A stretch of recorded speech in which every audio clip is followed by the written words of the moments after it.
अहमदपुर शर्किया के नवाही इलाके चक लोहारा में एक नया मसला सामने आया है जो शहरियों की जिंदगी को परेशानियों का सामना दरपेश।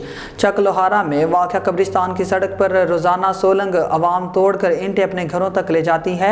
यह मसला इतना परेशान कुन हो चुका कि इस सोलंग को आवाम की सड़क भी कहा जा रहा है। गुलाम मोहम्मद भट्टी ने इस सड़क को तोड़ते हुए ईंटें अपने घर ले जाने का इरादा बना लिया। इलाका मकीन ने मीडिया को अपना बयान रिकॉर्ड करवाने के बाद इसको डराया, लेकिन गुलाम मोहम्मद भट्टी की बाजी आज तक नहीं रुकी। मकामी इलाका मकीन भी इससे तंग आ गए, लेकिन वो अब भी अपने आदत को तर्क नहीं कर रहा। कबल 1 से 1.5 माह पहले गुलाम मोहम्मद भट्टी ने कब्रिस्तान के दरवाजे के पास वाली सारी सड़क रिक्शा भरकर अपने घर ले गया था।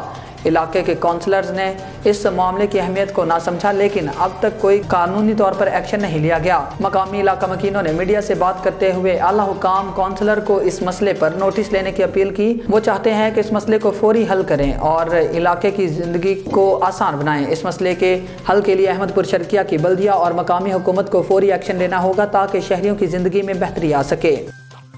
जी रास्ता क्या करे पे? अच्छा सोलंग पट गए।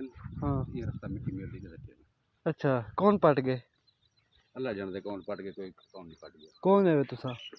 तो कौन है वे? मैं बटे थी। बटी थी ने ना क्या है तोला? क्यों कह रहे जा जा ना क्या है? काका सिल्ला ओ चंद खड़ में मिट्टी मिलती दे सकती है ना, मिट्टी मिलती। ओ कौन है? ओ हिंदा चुवारे मले खुद से दा। अच्छा मैं तो काका मिट्टी मिलती दे सकती है ने मुझसे ना चाहिए ना दादा। ये रेत मिलती कर सकती है मैं। हाँ। मोटरसाइकिल कल इतना चाहता है पर कल दूर है। जा जा सरोज ढांडे से। मजी मत ये मिट्टी में से सिल्ले पटों लो इन चावल में दसा को सिल चाहती है ना। अच्छा या ए कितना छुआरे?